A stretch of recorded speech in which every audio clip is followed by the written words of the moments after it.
Welcome to the Edmonton AM podcast. Here are a couple of stories from today's show.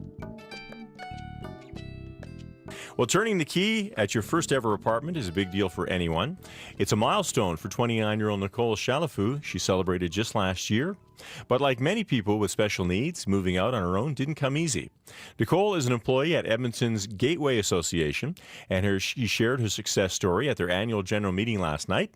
She joins me now in studio alongside Gateway Association Executive Director Cindy de Bruijn. Good morning to you both. Good morning. Good morning. So, Nicole, how has your life changed in the last year moving out on your own? I have a lot more freedom now than I ever did. I'm walking a lot more, walking places. I'm able to learn how to take the city bus. However, I still rely on that for transportation. It's just another form. And I'm able to cook, clean, and get more responsibility. Why was it important for you to share your story last night at the meeting? Because I want other people like me that are in the same boat like me and have struggled getting out this to know that they're not alone and that it takes time, and when you're ready, just go for it. Yeah, it's possible. Yeah. Cindy, what kind of changes did you notice in your clients who make the move to independent living? Oh, it's an amazing thing to see, and Nicole, for example, has been a tremendous inspiration to many. We set the bar for people, and you only raise as high as you set the bar. Mm-hmm. And too often for people with disabilities, we forget that with a little bit of hard work and a little bit of risk, some great things can happen. What kind of supports does Gateway provide to people with special needs and their families? Well, we're a family resource center, so we primarily aim to work with the family to help achieve their dreams, whichever those dreams may be.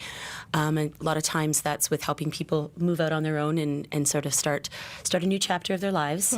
We also do a lot of work in terms of helping people find and maintain employment if they live with a disability. So what kind of barriers do people face when they want to move out on their own? A lot of times it's stigma. A lot of times it's myths and misconceptions. So we really work to help dispel those myths. And often it's also just that fear of risk. We're always afraid to take that chance, but there's a lot of dignity in risk as well. And so we really aim to help families see that and to work with them through those scary times. What are the myths and misconceptions that you see? You often hear of the eternal child when it comes to disability. And quite frankly, that's never really the case. Just because of whatever cognitive level somebody's at the end of the day, they're still the chronological age that they're at. And so, with Nicole, she wants what most 29-year-olds wanted, and we sort of worked with her and helped her and her family achieve that. So, Nicole, what kind of barriers did you face? What were some of the challenges that you were maybe worried about even yourself when you wanted to go out on your own? Well, I have balance problems, so the fear of falling is always there. Like, if I'm going to make it on my own or if I'm going to fall.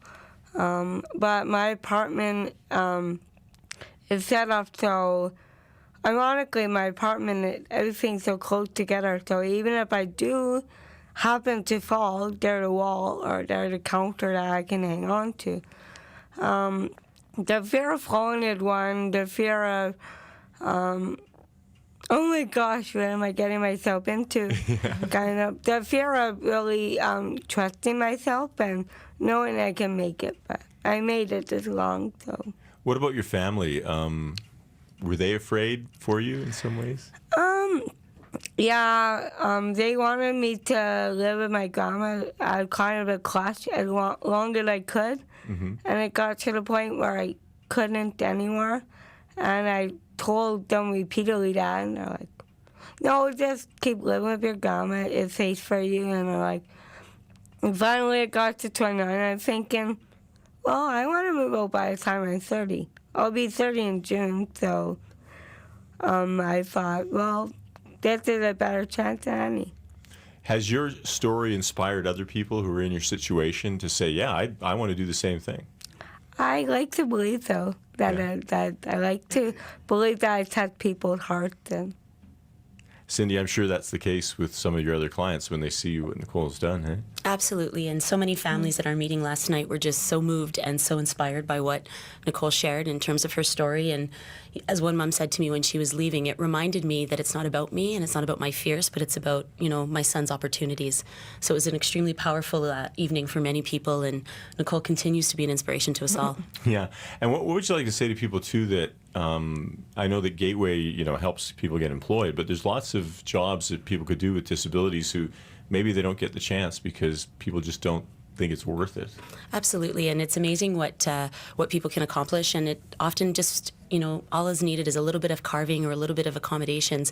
We accommodate all our employees. We may not think of it as that, but really at the end of the day, we're always trying to be flexible to ensure we keep good staff who will work hard for us, and people with disabilities are no different. Well, I want to thank you both for coming in and telling your story, and it's so wonderful to see you, Nicole, be so independent. So wish you the best of luck going forward. Thank you. Thank you. That's Nicole Chalifoux and Cindy de Bruijn with Edmonton's Gateway Association.